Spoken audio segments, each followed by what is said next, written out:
There are some people in our lives we don't think about, not because they are unimportant, but because they have always been there. Growing up, I remember learning how to walk, not the moment itself, but the hands that steadied me when I almost fell. I remember being lifted onto shoulders. The world suddenly got taller, wider, safer. And somehow, between childhood and adulthood, without a clear moment or a clear reason, that closeness has changed. It is about a love we understood too late and a language we were never taught how to speak, how to confess. There is this scene from an Iranian film called A Separation. I can't stop thinking about it. The main lead, a man named Nader. His wife wants to leave Iran, start a new life, take their daughter and go.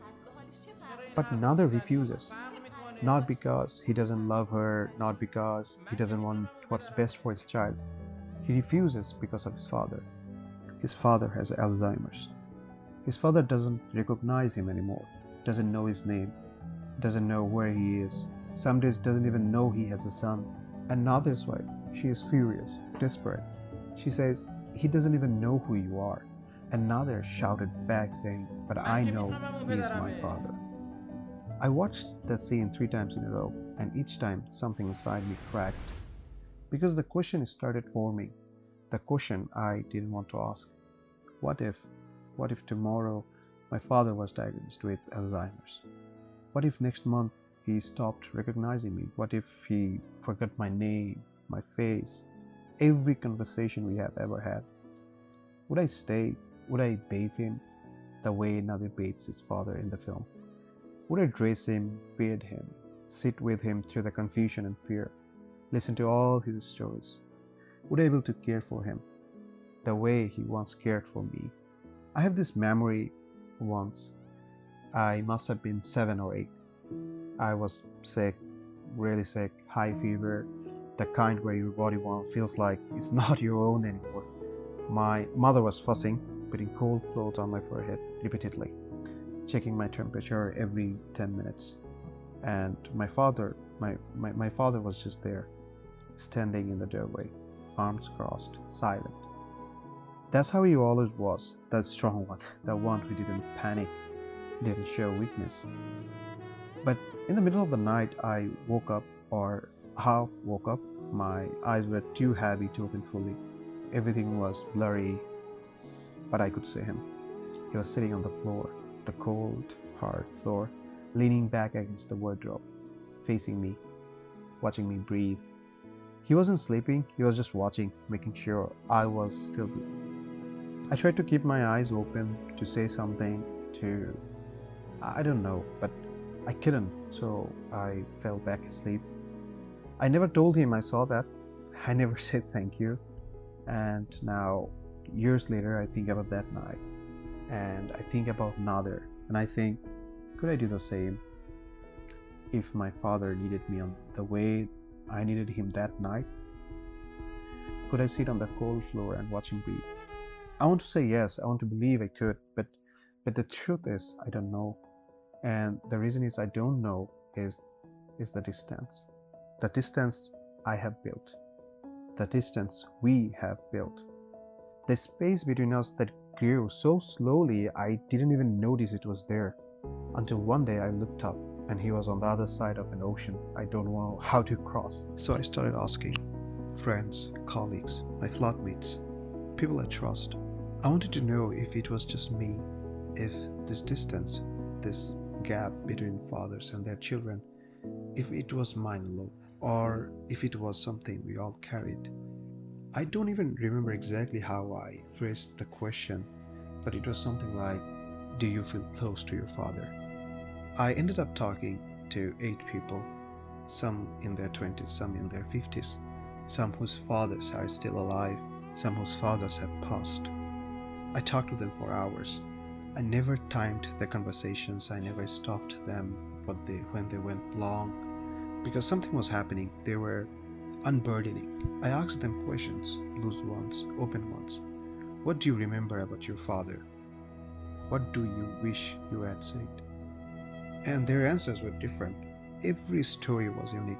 personal, specific, but underneath, they were all the same: guilt. Every single one of them said the word guilt. Some couldn't hold back their tears, neither could I. Men cry, but the sound is empty. I wish I could share all their recordings. I could invite their voices in this documentary, but the conversations were mostly in Bengali, my mother tongue. But the emotions don't need translation. I called my best friend Asir. He is back in Bangladesh now. We have known each other since college. His father passed away during COVID, and I was there. The moment his father died, the whole thing got really messed up for him. His relatives betrayed him, frozen bank accounts, piled on debts he didn't even know existed. Overnight, he went from stability to chaos. He never once complained about his father, not once. All he would talk about was the journey, the sacrifices his father made, the hardship he endured so Asir could have a future. I asked him, what's the one thing you wish you had told him while he was alive? I don't think like I have anything particular to say my dad when he was alive, but I'm more of a person who likes to express in terms of with gestures rather than uh, saying something. So maybe if he was alive, then I would have wanted to do something for him instead of because he was the person who did things for us when he was alive. So I never got the chance to do anything for him. So yeah, that's something I want to do. I asked one of my close friend, Tashfia, about her father. Her father died at a young age, so she still tried her best to answer my questions. She tried to tell all the stories she had. But some stories don't arrive in full sentences. She moved between Bengali and English, between words and silence. At one point, she stopped trying to explain and just couldn't bring herself to record her voice. So I'm telling her story the way she told it to me. This is Tashfia's words. It's extremely difficult to explain how a daughter feels about her father. For me, it happened within 2 hours. When I left home, my father was sitting on the couch. When I came back, he was gone. There was no long conversation, no final goodbye, just absence. I will never again receive a call from him asking, where are you? When are you coming home? I miss those small questions the most. Only now do I understand how my father carried our entire family. The way he endured life without breaking, the way he showed up every day, no matter how tired or burdened he was. I still remember his strength, his unspoken care, and the steady way he held the family together, even when everything felt uncertain. I wish I could share all the other stories that the other nice people has shared with me, but the time is the main enemy here. But there's one more story I need to tell you, an old one from the time of the Prophet Muhammad, peace be upon him, and it is from my religion, Islam. I'm not sharing this to preach, I'm sharing it because when I heard it, something inside me finally made sense. So that's how the story goes. A young man came to the Prophet one day. He was angry, frustrated. He stood before the Prophet and said, O Prophet, my father, he takes from me without telling me. Everything I earn, he uses for himself. He's old now. I work and he spends. I provide and he takes. Tell him and please help me in this case. The Prophet listened. He didn't judge, and he called his father to the court. The father came. He was old, fragile, his back bent from years of labor.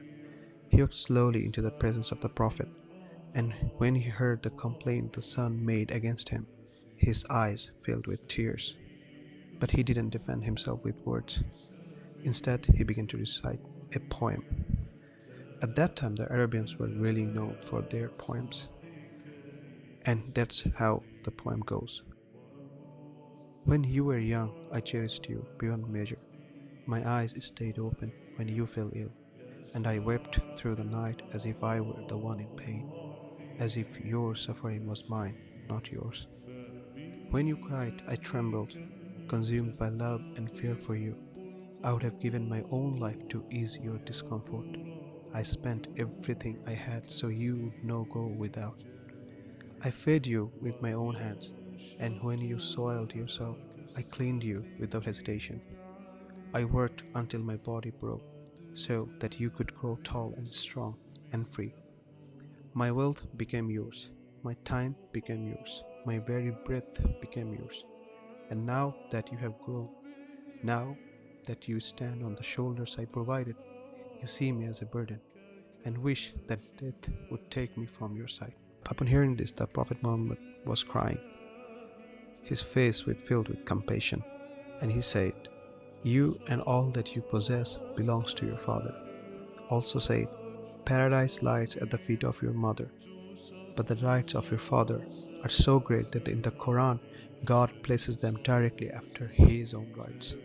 5 times the God commands, worship me and honor your parents."